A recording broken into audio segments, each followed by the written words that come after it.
Olá, eu sou o professor Gabriel Soares Rosa e nós estamos reunidos para mais um videoaula de introdução teológica e bíblica. Sejam bem-vindos, é uma alegria estar novamente com vocês para mais uma gravação e para mais um videoaula que estará disponível aqui na plataforma de estudos no YouTube. Que Deus te abençoe, lembrando a vocês, compartilhe este conteúdo, se inscreva no canal, ative as notificações para que você seja notificado quando um novo conteúdo estiver disponível aqui na plataforma. Lembrando a vocês, os nossos vídeos aulas são panorâmicos, mas você como estudante de teologia precisa pesquisar, estudar, investir, porque isso vai contribuir para o seu crescimento. Após você assistir este vídeo aula, reassista novamente este conteúdo, porque será muito importante para você compreender. Esta aula que estamos gravando vai lhe dar orientações, princípios, para que você siga uma fé cristã verdadeira, autêntica e firmada nos princípios da palavra do Senhor. Como Igreja de Cristo, precisamos crescer no conhecimento, avançar, continuar e ter a cada dia uma mente transformada. Vivemos em um tempo, neste século XXI, onde a heresia, o engano, muitos lobos, muitos falsos profetas têm levado muitas pessoas à destruição com seus encantos enganosos, com as suas belas palavras, mas o coração totalmente distante de Deus, distante do Evangelho. Mas como Igreja de Cristo, nós precisamos ter a nossa mente firmada na Escritura e vencer a cada dia o mal, vencer a cada dia o falso ensino com a verdade de Cristo que está em nós. Por isso, querido seminarista, a importância de você estudar e ter sempre uma fé verdadeira, uma fé que de fato glorifique ao Senhor. Amém? Dentro deste vídeo aula, eu quero compartilhar com vocês um tema muito importante, dando continuação à nossa matéria, a exegese das narrativas. Será um ponto importante, estaremos aqui abordando, aprendendo, e de uma forma clara, teológica, vamos aqui nos aprofundar e crescer no conhecimento teológico. Mas antes de começar esse estudo, eu gostaria de passar algumas lições para vocês. Nós precisamos compreender de uma maneira clara que todo estudioso, ele carrega uma grande responsabilidade. Para que eu estudo? Para que eu pesquiso? Precisamos entender que o conhecimento que nós recebemos através da nossa persistência e da nossa força de vontade e de a cada dia querer conhecer a palavra de Deus da maneira clara, nós precisamos entender que o objetivo do estudo é alimentar a nossa vida espiritual e compartilharmos com outras pessoas a verdade de Deus. Nos dias atuais, o falso ensino tem lançado muitas pessoas à perdição. E através disso, a fé de muitos tem se esfriado, tem se apostado da fé cristã. Nós precisamos claramente entender que quando nós conhecemos a teologia, o ensino sistemático das Sagradas Escrituras, nós, de fato, iremos ensinar às pessoas o real sentido do texto, explicar para as pessoas a palavra do Senhor de uma maneira clara e objetiva. Então, nós precisamos observar claramente que quanto mais nós estudamos, mais a nossa fé vai estar firmada em Cristo, porque todo aquele que tem a sua casa, a sua família fundamentada nas bases do Evangelho, ainda que o vento assopra, a casa não vai cair, porque está fundamentada em Cristo Jesus. Mas aquele que não tem as suas bases firmadas em Cristo, firmada em sua palavra, ele corre o grande risco de cair. Porque se a fé não está fundamentada na palavra de Deus, não tem estrutura, não tem firmamento. Precisamos claramente, querido seminarista, entender que quanto mais estudamos, quanto mais pesquisamos, mais nós teremos uma fé verdadeira. A persistência, a dedicação, e observaremos que as doutrinas bíblicas alimentam a nossa fé. As doutrinas bíblicas nos fortalecem para continuarmos e assim avançarmos e prosseguirmos da maneira correta.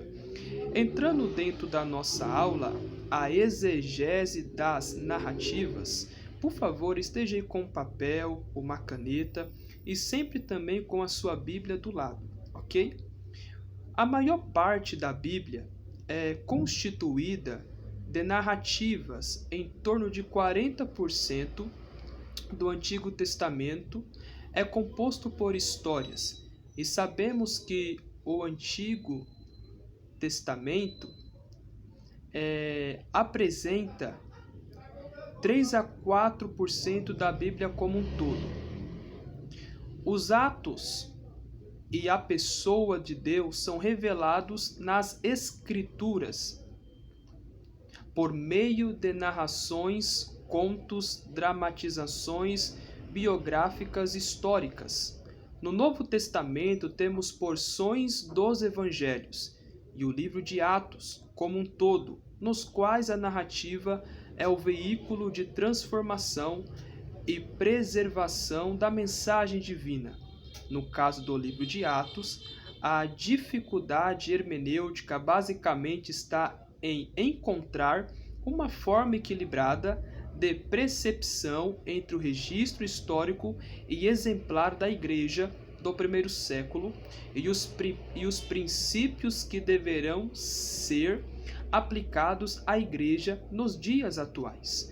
Eu quero chamar a sua atenção para um ponto muito importante, que a exegese das narrativas, ela nos dá um ponto a seguir. E precisamos entender que a maior parte da Bíblia é constituída de narrativas. Em torno de 40% do Antigo Testamento é composto por histórias, e sabemos que o Antigo Testamento apresenta 3 a 4% da Bíblia como um todo. Os atos e a pessoa de Deus são revelados nas Escrituras. Precisamos claramente compreender que a Bíblia Sagrada, ela nos mostra, nos apresenta a pessoa de Deus na história. Deus, sendo Ele onipotente, onipresente e onisciente, Ele conhece todas as coisas e nada foge do seu propósito. Lembre-se bem que o Antigo Testamento e o Novo Testamento se complementam. Então, a Bíblia Sagrada, ela é verdadeira, é a palavra de Deus. A Bíblia Sagrada, ela nos mostra a compreender a importância de termos uma visão clara, objetiva.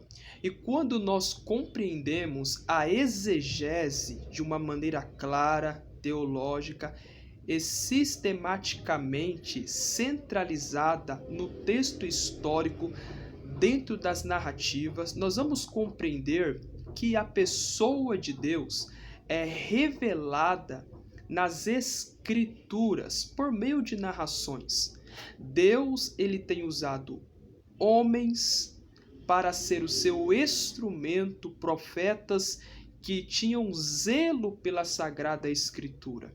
Então, lembre-se, quando nós entendemos a importância da exegese das narrativas, nós vamos de fato compreender a importância de ter uma vida de estudo com mais dedicação, com mais aproximação.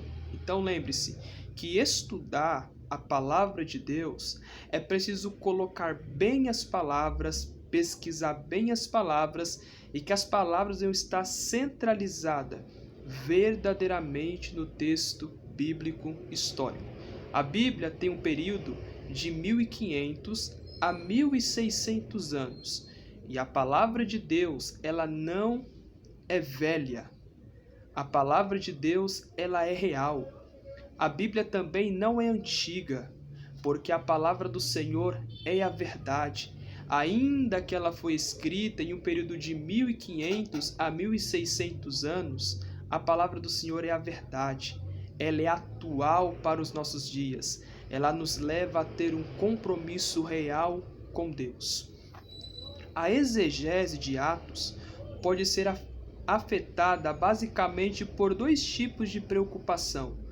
Primeiro, histórica, o que realmente estava acontecendo na vida da igreja primitiva. Então, este ponto é muito importante. Quando nós estudamos o livro de Atos, nós vamos compreender a obra do Espírito Santo que foi realizada através dos apóstolos, homens que zelavam pela palavra. A igreja em Atos 2, quando recebeu o Espírito Santo no dia de Pentecoste, a pregação do apóstolo Pedro, a salvação que aconteceu através da exposição bíblica. Então lembre-se, nós precisamos conhecer a história da igreja, nós precisamos analisar esses pontos adequadamente. Por isso que a exegese nos dá uma clareza para compreendermos de fato a autoridade, a primazia que a palavra de Deus tem. Teológica, hermenêutica, o que tudo isso significou e o que significa para nós hoje. A história da igreja, os apóstolos, a vida que a igreja tinha com Cristo, o que isso representa para nós hoje. Nós precisamos ter uma mente atualizada, uma mente reformada, sim, para que nós venhamos compreender esses fatos de uma maneira clara. Então vamos observar Estevão quando pregou aquele sermão poderoso, o sermão de Paulo, a vida que Timóteo tinha de estudo, Tito, entre outros homens que tiveram uma vida fundamentada nas Escrituras. O que nós podemos trazer para nós? Olhando para esses homens, a vida que eles tiveram, é algo de se pensar. Nós precisamos, basicamente, ter uma visão teológica, uma visão firme. Elementos principais de uma narrativa. É sempre bom ter em mente, queridos alunos, que as narrativas bíblicas narram o que aconteceu, não o que deveria ter acontecido. Nem sempre os exemplos são bons ou dignos de imitação, porque reproduzem situações reais e não posições ideais. Ainda assim, é difícil pensar em uma narrativa bíblica como sendo apenas uma crônica do passado, um simples registro de fatos para as próximas gerações, mas que isso, as situações reais, negativas, positivas ou neutras, devem ter sido preservadas com o propósito de ensinar algo. Assim via de regra, temos em uma narrativa. Cenário, trata-se da situação em que a narrativa está acontecendo. Qual lugar?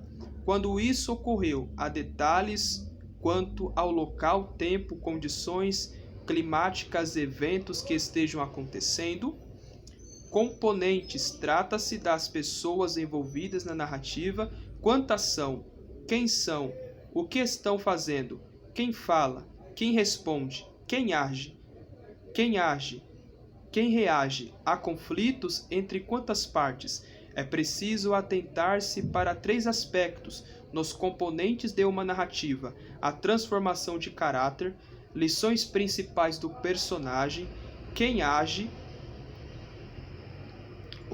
Queridos alunos, é preciso atentar-se para 3 aspectos nos componentes de uma narrativa: a transformação de caráter, lições principais do personagem, qual a prova que o personagem enfrenta crises, trata-se do conteúdo da narrativa, ou seja, o que os componentes personagens estão fazendo neste cenário. Qual é o diálogo? O que estão resolvendo? Pelo que estão passando? Qual é o ponto mais crítico da história? qual o clímax. Então nós precisamos entender esses pontos fundamentais, porque a exegese nos leva a ter uma mente clara. Eu peço aqui perdão para vocês, que eu acabei aqui pulando a leitura, mas eu recapitulei, ok? Para que vocês compreendam, então nos perdoe, ok? Então precisamos de uma forma clara e objetiva entender a exegese das narrativas.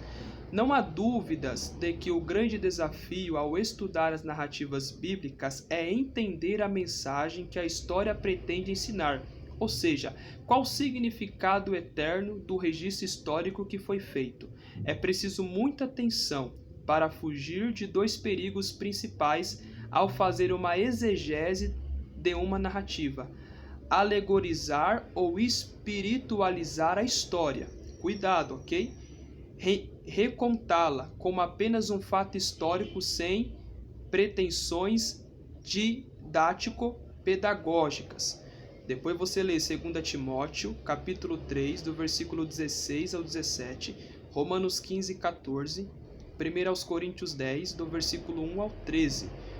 O que observar na interpretação de narrativas? Atentar-se ao contexto, às pessoas e aos eventos, atentar-se aos comentários do autor e ao diálogo, atentar-se a contraste, repetições e outras leis de estrutura, atentar-se à atmosfera em que a história se dá, prestar atenção no clímax. Você pode lá entender Ruth, Esther, Jonas, submeter a narrativa ao propósito geral do autor naquele livro, observar as reações da audiência original. Você leia também Marcos capítulo 4. Você lê também Mateus capítulo 26, do versículo 6 ao 13, ok? E você lê também Mateus 26, do versículo 14 ao 16. Querido seminarista, nós precisamos de uma maneira clara entender esses pontos e ter um bom estudo estabelecido na palavra de Deus. Então, lembre-se, alegorizar ou espiritualizar a história. Cuidado, não faça isso. Estude a palavra corretamente, entenda a exegese das narrativas, é um assunto muito fundamental, e que você compreenda sempre a importância de ser a cada dia um cristão aprovado, inteligente e bíblico. Que a sua fé não esteja apoiada em coisas que passam, mas que a sua fé esteja fundamentada no Deus da palavra. Aqui é o professor Gabriel Soares Rosa. Para mim é uma alegria estar com vocês mais uma vez. Eu te aguardo